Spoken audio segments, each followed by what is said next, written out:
Hello, magandang araw uli sa inyong lahat mga kababayan ko. So, meron tayong raraakan, no? Ito naman kay paring Anjo naman. Sabi dito, oy salamat ha, sino man nag-forward sa akin? Shout out nga. Si Sir Danilo Manahan. Ha? Salamat Sir Danilo Manahan Jr. So ito, kay paring Anjo. Anjo Iliana problemado sa 3.5 news. Kasi naman, ano ba? Ano ba kasi pinagagawa mo sa buhay mo? 'Di ba? Ito ang isa sa perfect na example na dapat hindi ka dadaldal ng bagay basta-basta. Hindi na ito dahilan na, hindi, totoo naman na sinabi ko Kadalasan niya na magiging dahilan eh. Totoo naman yung sinabi ko ba't kayo magagalit? Hindi eh. May kaakibat pa rin na na responsibility. Hindi ko naman sinasabing totoo yung kinalat niya kay Tito Soto, Big Soto or kung sino pa man yung nilibel niya. Hindi ko naman sinasabing totoo yun. Pero kasi just in case na totoo man yung sinasabi mo, hindi hindi siya defense eh. Yung mga ganon, no? Sabi ganon dito. Aminado si Anjo Iliana na hindi niya alam kung saan kukunin na 3.5 million pambayad para sa hinihinging danyos ng Itbulaga.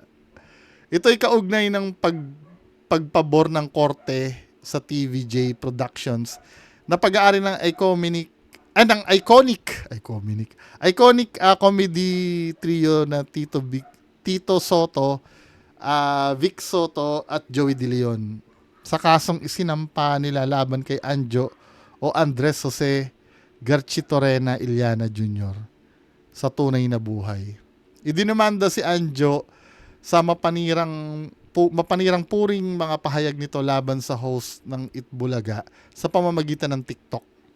Inaatasan ng korte si Anjo na magbayad ng 3.5 million bilang danyo sa TVJ Productions dahil nakasira umano sa reputasyon ng noontime show at ang mga host nito ang kanyang mga pinagsasabi. Batay sa inilabas na resolution ng Branch 279 ng Regional Trial Court ng Mandaluyong City kahapon, June 29. Pero matagal-tagal na to, no? Kahapon, June 29. So, ilang araw na nakaraan. Sa isinampa nitong kasong injunction at damages laban sa dating host ng EB.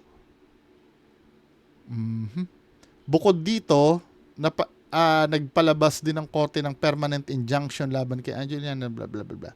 Sinabi ng korte na hindi lisensya ang freedom of speech para manira ng reputasyon ng ibang tao. Samantalang ang episode ng Showbiz Updates, ibinalita ng host nitong si OG Diaz na nakausap niya si Anjo tungkol sa naturang kaso. Sinabi nitong honestly hindi niya alam next move. Pero yung mabayaran yung 3.5 million bilang damages, hindi niya alam kung saan hahagilapin. Batay sa paliwanag ni Attorney Reggie Tongol, hindi raw talaga madaling lusutan ang hinihinging danyos ng TVJ ayon kay Anjo. Kahit sabihin itong wala siyang pera, kapag walang maibayad si Anjo sa complainant, maaring kumpiskahin ng sheriff para ang mga ari-arian niya tulad ng mamahaling gamit, kabilang ang kotse at painting. Pwede rin daw sulatan ng sheriff ang mga TV network at iba pang company kung saan connected kay Anjo para sa korte na diretso ang talent fee nito para sa pagbabayad ng danyos. Aray. Ngunit sa batas din daw na may mga kagamitan na hindi pwedeng kumpiskahin sa akusado tulad ng bahay ng pamilya, mga ordinaryong damit, sweldo for the past 4 months sakaling mapatunayan na ito'y nakalaan para sa pamilya. Nilinaw naman ni Attorney Reggie na possible lamang itong mangyayari kung final na ang desisyon ng korte dahil maaari pang umapela si Anjo sa Court of Appeal sa loob ng 15 araw. Ibig sabihin, hindi mo na maglalabas ng writ of execution ng korte habang tuloy ang pagdating sa kaso.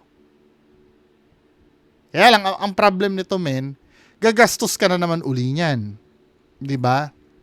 Sa pag-apela. Balansin mo din kung yung gagastusin mo sa pag-apela ay worth it na makapag-buy ng time para makapag-ipon ng 3.5 million. Di ba? Tandaan mo 3.5 million yan, hindi yan 100,000.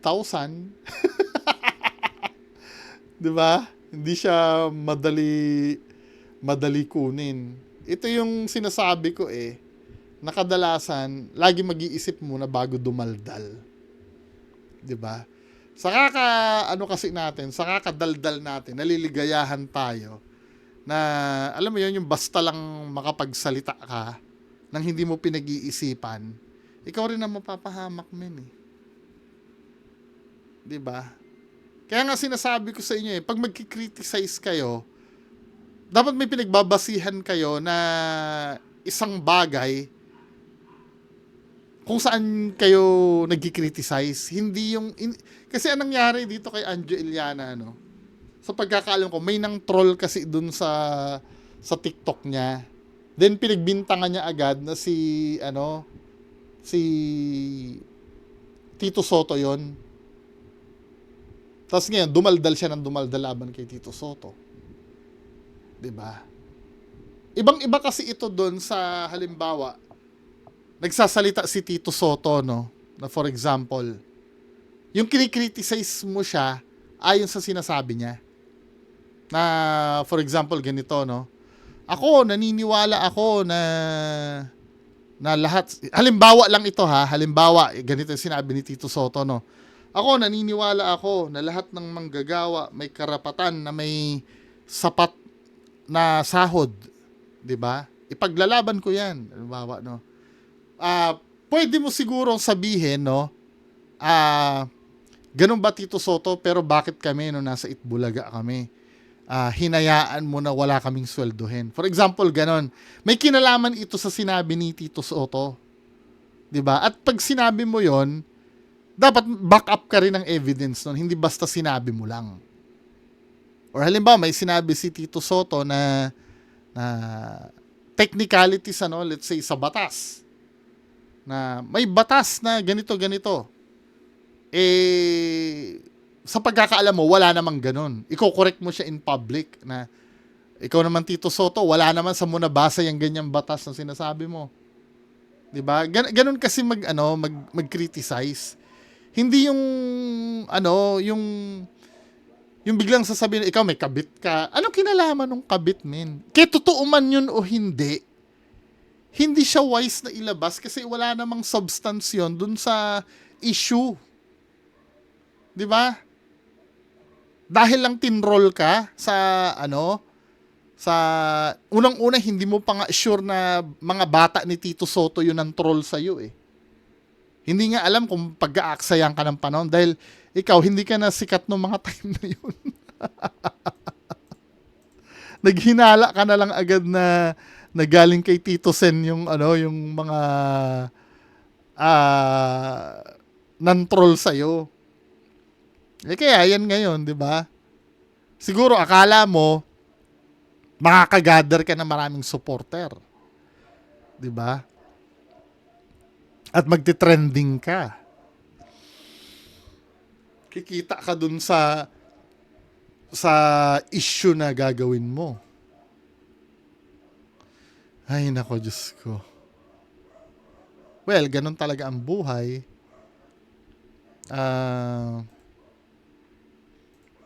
Mayroong kailangan talagang magbayad sa lahat ng ginagawa. 'Di ba? Anyway, yan lang po muna ang pag-uusapan natin, Magandang hapon sa inyong lahat. Pero ito, natutuwa. Wait, bago nadaanan ko to, Natutuwa ako dito kay Bimbi. Yung Bimbi Aquino's first paycheck brings hope to abandoned elderly in Balanga. Thank you very much, Bimbi. Your love offering will go to Bahay Puso, the Diocese of Balanga's home for the abandoned elderly. Yun yung unang sweldo niya, Putya, mayaman naman kasi ito, di ba? Kaya yung unang sweldo niya, ibibigay niya sa ano, sa, tama naman yun, yung ginawa niya na yun. Natutuwa nga ako dito eh. Yung pagtanggap niya na sweldo, kasi siguro sa buong buhay niya, no, nun lang siya nakaranas nung yung legitimate na sweldo talaga na galing sa pinagtrabahuhan niya. Although na may talent pin na siya no dahil nag-artista na to before eh. Pero iba kasi yung feeling as an adult, no? Tapos ano, nakakatuwa. Although na nakikita ko pa rin si Chris Aquino sa kanya. Tingnan nyo. First adult sweldo.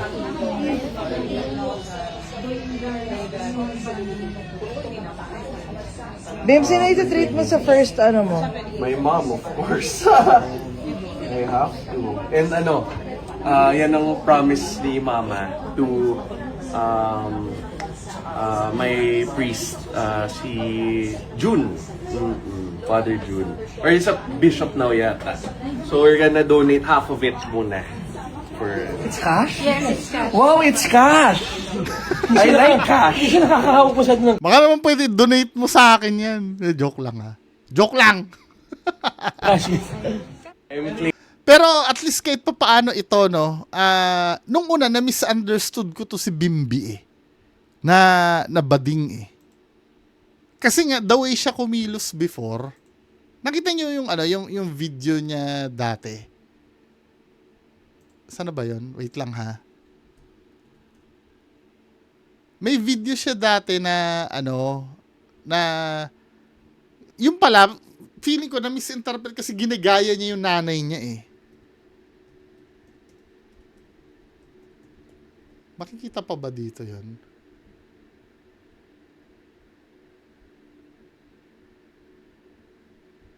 Ito ba yun? Ask him a question. Hindi ito. Ito, totoo. Ito yung video nung una. Oh, Oh my God! I'm so sorry. Hoy, huwag kang ganyan. Your hands, huwag mo ginagawa. Don't, ano. Ano. Ewan ko sa'yo. You should do it for your bags. Oh, Oh my God! I'm so sorry. Feeling ko kasi dito, hindi naman siguro siya bading kasi ginagaya niya lang talaga kasi yung nanay niya kasi lagi niyang kasama yung nanay niya eh. Na-adapt niya siguro yung ano, yung mannerisms ng nanay niya. Kaya tuloy ang tingin ng tao sa kanya, bading. Ganun tama yung mga comment dito. Like mother, like son daw. Pero ano lang, nakuha niya lang. Pero ano no, ngayon hindi naman na siya mukhang bading ngayon eh. Pero feeling ko no, ako opinion ko to.